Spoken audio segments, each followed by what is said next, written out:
ഇന്ന് തന്നെ ഡൗൺലോഡ് ചെയ്യൂ. കാണൂ നിങ്ങളുടെ ഫേവറേറ്റ് ഷോസ്. ആ സമയത്ത് ബുദ്ധിപൂർവം കരുക്കൾ അങ്ങോട്ട് നീക്കിയാൽ പിന്നെയുള്ള കാലം അവൾ എന്റെ മോന്റെ ഭാര്യയായി ഈ വീട്ടിൽ ജീവിക്കും. പിന്നെ നടന്നത് തന്നെ നടക്കും, അതെനിക്ക് ഉറപ്പാ. അതെന്താ ഇത്രയ്ക്ക് ഉറപ്പ്? അത് സമയമാകുമ്പോ ഞാൻ എന്നോട് പറയാം. പോട്ടെ, അവളുടെ സ്ഥാനത്ത് നീ ആയിരുന്നെങ്കിലോ? നിനക്ക് എങ്ങനെ സംഭവിച്ചിരുന്നെങ്കിലോ? നീ ഒന്ന് ആലോചിച്ചു നോക്ക്. നിന്റെ മനസ്സിൽ ഇഷ്ടമില്ലാത്ത ഒരു കാര്യത്തിന് മറ്റാരെങ്കിലും നിന്നോട് ഇതുപോലെ ചെയ്താ നീ എങ്ങനെ പ്രതികരിക്കും? ഒരു പെണ്ണിനോട് ചെയ്യാവുന്ന കാര്യമാണോ നീ ചെയ്തു വെച്ചത്? അത് നിന്റെ രണ്ടു കർണം പൊളിക്കുക വേണ്ടത്. മോനെ, അവൾക്കൊരു തെറ്റ് പറ്റിപ്പോയി, നീ അങ്ങ് ക്ഷമിക്ക്. നിങ്ങൾ ആരും ഇത്രയ്ക്ക് തരം താഴ്ന്നൊരു പ്രവൃത്തി ചെയ്യുമെന്ന് ഞാൻ സ്വപ്നത്തിൽ പോലും വിചാരിച്ചില്ല. ഇനി എങ്ങനെ ഞാൻ അവളുടെ മുഖത്ത് നോക്കും? ഇനി മേലി ഇങ്ങനൊരു മര്യാദകൾ കാണിച്ചു വെക്കരുത്.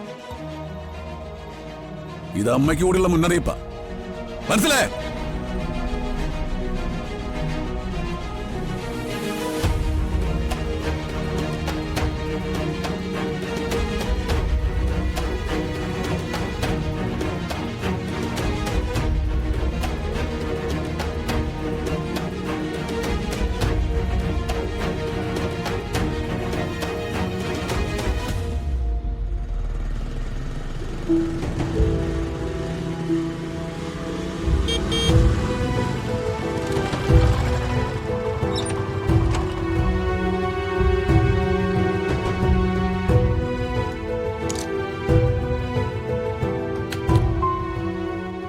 ഇതാ ഇൻഷുറൻസിന്റെ ഏജന്റ് ആണല്ലോ.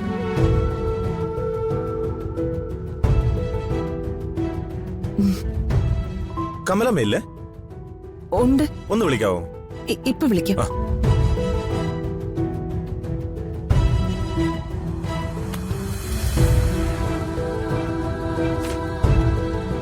അമ്മേ, ആ ഇൻഷുറൻസ് ഏജന്റ് വന്നിട്ടുണ്ട്. അമ്മ ഇങ്ങ് വന്നേ.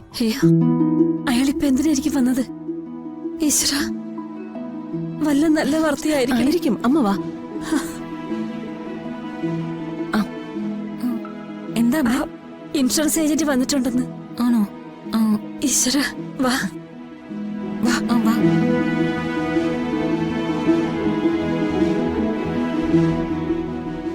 സാറേ, ഞാനൊരു പ്രധാനപ്പെട്ട കാര്യം പറയാൻ വന്നതാ. എന്താ? അത് കേൾക്കുമ്പോ നിങ്ങക്ക് സന്തോഷവും ആശ്വാസവും ഉണ്ടാവും. എന്താ? ഇൻഷുറൻസിന്റെ പൈസ റെഡിയായോ? പോളിസി സാങ്ഷൻ ആയിട്ടുണ്ട്. ഈശ്വര,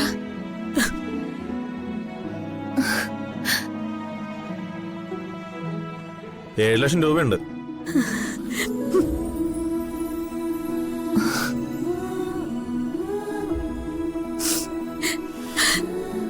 മക്കളെ, ദൈവം നമ്മുടെ പ്രാർത്ഥന കേട്ട്. സാധാരണ ഡെത്ത് ക്ലെയിം പോളിസി ഒന്നും ഇത്രയും പെട്ടെന്ന് റെഡി ആവാറില്ല. ഇതിപ്പോ കളക്ടർ ഇടപെട്ടോണ്ടാ ഇത്രയും പെട്ടെന്ന് റെഡി ആയത്. പണം എപ്പോ കിട്ടും സർ? എന്തായാലും കുറച്ച് ദിവസത്തിനകം കിട്ടും. അമ്മ എന്തിനാ കരയുന്നേ? വൈകാതെ പണം കിട്ടുമെന്നല്ലേ പറയുന്നേ, പിന്നെന്താ? അത് മോളെ, ഇപ്പൊ ഈ പണത്തിന്റെ വില എത്രയാണെന്ന് നമുക്കല്ലേ അറിയൂ. എന്നാ പിന്നെ ഞാൻ ഇറങ്ങിക്കോട്ടെ? ശരി സർ. ശരി.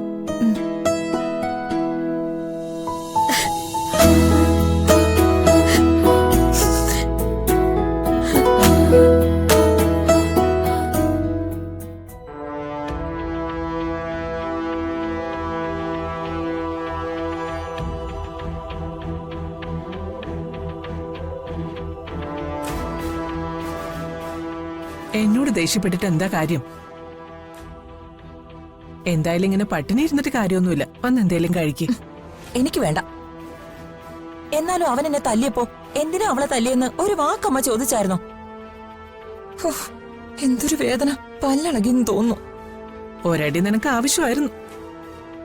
ഈ കുടുംബത്തിന് വേണ്ടി ഒരു നല്ല കാര്യം ചെയ്തേനാണോ? നല്ല കാര്യം. എന്നെ കൊണ്ടൊന്നും പറയിപ്പിക്കണ്ട. ദേ, നല്ല പുട്ടും കടലുണ്ട്, വന്ന് കഴിക്കും. എനിക്ക് വേണ്ട. അമ്മയുടെ മോനെയും അവളെയും വിളിച്ചിരുത്തിട്ട് വയറ് നിറച്ച് വാരി കൊടുക്ക. എടീ, നീ ഒരു കാര്യം മനസ്സിലാക്കണം. ഇക്കാര്യത്തിൽ എടുത്തു ചാടി ഒന്നും ചെയ്യാൻ പറ്റില്ല. പയ്യെ തിന്നാ പനയും തിന്നാന്ന് പറഞ്ഞു കേട്ടിട്ടില്ലേ? ഞാൻ ഇനി ഒന്നിനുമില്ല. നീ ഇനി ഒന്നും ചെയ്യണ്ട. എല്ലാത്തിനും ഞാൻ പരിഹാരം കണ്ടിട്ടുണ്ട്. ഇന്ന് അവൻ എന്നെ തല്ലി, നാളെ അവൾക്ക് വേണ്ടി അവൻ അമ്മയെ വേണമെങ്കിലും തല്ലും.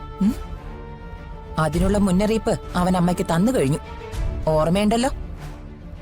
അത്രയ്ക്ക് നന്ദിയില്ലാത്തവനാ. നിന്നെ അവൻ തല്ലിയത് ശരിയാ. പക്ഷേ എനിക്കിപ്പോ എന്റെ മോനെ കുറിച്ചോർത്ത് അഭിമാനമുണ്ട്. നീ പറഞ്ഞതുപോലെ ബോധമില്ലാത്ത സമയത്ത് അവൻ അവളെ തെറ്റായ രീതിയിൽ കണ്ടിരുന്നെങ്കിൽ ഇന്ന് രാവിലെ അവന് അവളുടെ മുമ്പിൽ തലയുയർത്തി നിൽക്കാൻ പറ്റുമായിരുന്നോ? നീ ഒന്ന് ആലോചിച്ചു നോക്ക്. ഏതെങ്കിലും ഒരാൾ നിന്നോട് ഇങ്ങനെ ചെയ്താ പിന്നെ ജീവിതകാലം മുഴുവനും അവന് നിന്റെ മുമ്പിൽ തലതാഴ്ത്തിയല്ലേ നിൽക്കാൻ പറ്റൂ? സമൃദ്ധ എന്റെ മോനെ വിവാഹം കഴിക്കണം, അതെനിക്ക് നിർബന്ധം. അത് ഞാൻ നടത്തുകയും ചെയ്യും. പക്ഷെ അത് നിന്നെ പോലെ സ്ലീപ്പിംഗ് പിൽസ് കൊടുത്ത് മയക്കിയിട്ടല്ല. ഓ, പിന്നെ എന്താണാവോ അമ്മയുടെ രാജതന്ത്രം? എന്റെ കയ്യിലൊരു തന്ത്രമുണ്ട്. അത് രാജതന്ത്രമൊന്നും അല്ല. സ്വന്തം മകന്റെ ജീവിതം നഷ്ടപ്പെടാതിരിക്കാൻ ഒരമ്മ മനസ്സുകൊണ്ടെടുക്കുന്ന തീരുമാനം. എന്നാ പിന്നെ ഇപ്പൊ തന്നെ അങ്ങ് ചെയ്തൂടെ? അതങ്ങനെ എടുത്തു ചാടി ചെയ്യാനുള്ളതൊന്നുമല്ല. അതിനുള്ള അവസരം വരും. ആ സമയത്ത് ബുദ്ധിപൂർവം കരുക്കൾ അങ്ങോട്ട് നീക്കിയാൽ പിന്നെയുള്ള കാലം അവൾ എന്റെ മോന്റെ ഭാര്യയായി ഈ വീട്ടിൽ ജീവിക്കും. പിന്നെ നടന്നത് തന്നെ നടക്കും, അതെനിക്ക് ഉറപ്പാ. അതെന്താ ഇത്രയ്ക്ക് ഉറപ്പ്? അത് സമയമാകുമ്പോ ഞാൻ നിന്നോട് പറയാം.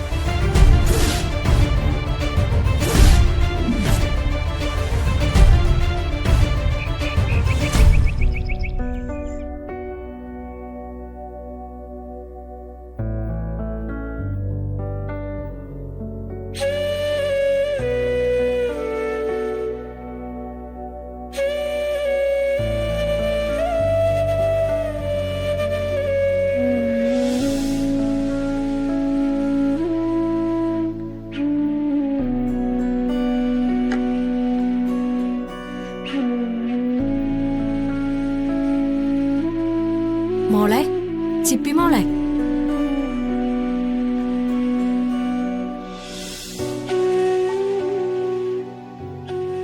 ഇത് കഴിക്കും മോളെ. എനിക്ക് വേണ്ട. മോളെ, ഇച്ചിരിയെങ്കിലും കഴിക്കും മോളെ. ഇല്ലെങ്കിലേ അമ്മ വന്ന ആന്റി വഴക്ക് പറയും. എനിക്ക് വേണ്ട.